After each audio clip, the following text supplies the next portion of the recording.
This is a story about Shoko Asahara and how a blind yoga instructor convinced educated professionals to commit one of the deadliest terrorist attacks in Japanese history. On March 20th, 1995, 5 cult members boarded separate Tokyo subway trains during morning rush hour. Each carried plastic bags filled with liquid sarin, a nerve agent so deadly that a single drop on skin can kill within minutes. They punctured the bags with sharpened umbrella tips and walked away, leaving the poison to spread through enclosed subway cars packed with commuters. 13 people died. Over 6,000 were injured. Some victims are still suffering from nerve damage 3 decades later. The man who ordered this attack claimed he was a god. His followers, many with advanced degrees in science and medicine, believed him completely. Chizuo Matsumoto was born partially blind in 1955 in rural Japan. His limited vision made him an outcast, but it also taught him how to manipulate. At school for the blind, he bullied weaker students while charming teachers. He discovered early that people wanted leaders who projected absolute certainty. After graduation, he tried acupuncture, then yoga instruction, mixing legitimate practices with fabricated mysticism. In 1984, he founded Aum Shinrikyo, claiming he had achieved enlightenment in the Himalayas. He changed his name to Shoko Asahara and began recruiting. His message combined Buddhism, Hinduism, Christian apocalyptic prophecies, and science fiction. It should have seemed absurd. Instead, brilliant people joined in droves. Asahara specifically targeted Japan's best and brightest. Scientists, doctors, engineers, lawyers. These were people who had devoted their lives to rational thinking, yet they abandoned everything to follow a man who claimed he could levitate and read minds. What made educated professionals susceptible to such obvious manipulation? The answer reveals something uncomfortable about human psychology. Asahara offered what modern society had stripped away: absolute certainty, a clear purpose, and a community that demanded total commitment. He told followers they were special, chosen, superior to the masses. He gave them an enemy, the corrupt outside world that would never appreciate their enlightenment. He created an us versus them mentality so complete that members willingly cut ties with family and donated entire fortunes to the cult. But here's what nobody knew. While preaching enlightenment and peace, Asahara was building a criminal empire. Aum Shinrikyo wasn't just a cult. It was a sophisticated terrorist organization manufacturing chemical weapons.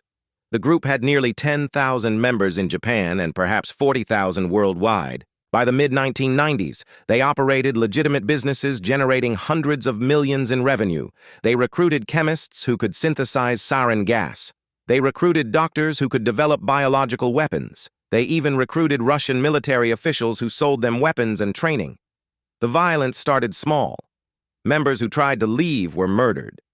A lawyer named Tsutsumi Sakamoto was investigating the cult. He planned to file lawsuits on behalf of families whose children had joined.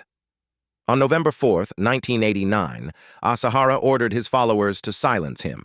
6 cult members broke into Sakamoto's home and murdered him, his wife Satoko, and their 14-month-old son Tatsuhiko. They buried the bodies in 3 separate locations in the mountains. Police investigated but couldn't prove cult involvement. The families simply disappeared, and Aum Shinrikyo continued growing. Asahara's paranoia intensified. He became convinced the Japanese government would destroy Aum Shinrikyo. He told followers the apocalypse was coming, that only cult members would survive, and that they needed to strike first. In 1994, they tested sarin gas in Matsumoto, targeting judges who were hearing a case against the cult. They drove a modified refrigerator truck into a residential neighborhood and released sarin vapors through the streets. 8 people died. Over 200 were injured. Police suspected a cult connection, but still hadn't gathered enough evidence to act. Asahara interpreted this as proof of his power and divine protection. He escalated. The subway attack was methodical. Asahara selected 5 trusted disciples: Kenichi Hirose, Toru Toyoda, Masato Yokoyama, Yasuo Hayashi, and Ikuo Hayashi. All were highly educated. Several had advanced science degrees. They prepared for weeks, conducting rehearsals, studying subway maps, timing their movements. On the morning of March 20th, 1995, each boarded trains converging on Kasumigaseki Station, where multiple government offices were located. The attack was designed to create maximum casualties among government workers. The cult expected thousands of deaths. Passenger Yoshiyuki Kono was on the Hibiya line when he noticed a strange smell. The liquid on the floor was spreading, creating fumes that burned his eyes and throat. Within seconds, people started collapsing. Kono tried to help other passengers before losing consciousness himself.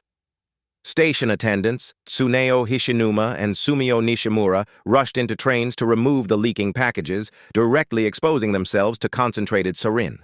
Both died from their injuries. Hishinuma was 50 years old with 2 children. Nishimura was 51. They saved countless lives by containing the spread before understanding what was killing them. Across 5 trains, the scene repeated. People collapsed, convulsing, foaming at the mouth, unable to breathe. Emergency responders didn't initially understand they were dealing with chemical weapons. Many responders were also poisoned trying to help victims. Here's how they finally caught him. Police raided Aum Shinrikyo facilities on March 22nd, just 2 days after the attack, but Asahara had already gone into hiding. They found chemical weapons laboratories, manufacturing equipment for Sarin and VX nerve agent, and evidence of other planned attacks. The cult had been preparing to release Sarin in multiple city centers simultaneously. The subway attack was meant to be just the beginning of a campaign to overthrow the Japanese government and install Asahara as supreme leader. Police searched for nearly 2 months before finding him on May 16, 1995, hidden in a tiny concealed space in a building at the cult's Mount Fuji compound. He was surrounded by cash, gold, and drugs. The man who claimed divine power was discovered cowering in a crawlspace. The trial revealed the full horror. Aum Shinrikyo had committed dozens of murders. They had killed defectors, critics, and investigators. They had conducted biological weapon experiments. They had stockpiled enough chemical weapons to kill millions. Asahara's defense claimed insanity, arguing his mental state had deteriorated, and he couldn't understand the proceedings. Prosecutors argued he was perfectly aware during the planning and execution of attacks, and his apparent confusion was calculated performance. The trial lasted 8 years. Testimony from survivors was devastating. Victims described permanent nerve damage, blindness, psychological trauma. One victim, Shizue Takahashi, lost her husband Kazumasa in the attack. He was a subway worker who died trying to clear passengers from contaminated trains. She testified about raising their 2 children alone, explaining to them how their father died as a hero. On February 27, 2004, the Tokyo District Court sentenced Asahara to death. 13 of his followers received death sentences. Many others received lengthy prison terms. Asahara showed no emotion when the verdict was read. He never apologized. He never acknowledged responsibility. His final appeals were exhausted, and on July 6, 2018, he was executed along with 6 other cult members. He was 63 years old. Survivors expressed relief but noted that execution couldn't undo the damage. Many victims still suffer from health complications linked to sarin exposure. The psychological impact on Japanese society was profound and lasting. The Aum Shinrikyo case forced Japan to confront uncomfortable questions about why intelligent, educated people join destructive cults. It revealed failures in law enforcement's ability to investigate religious organizations. It exposed vulnerabilities in public infrastructure to terrorist attacks. Some former members have attempted to continue Asahara's teachings under different names, though they claim to reject violence.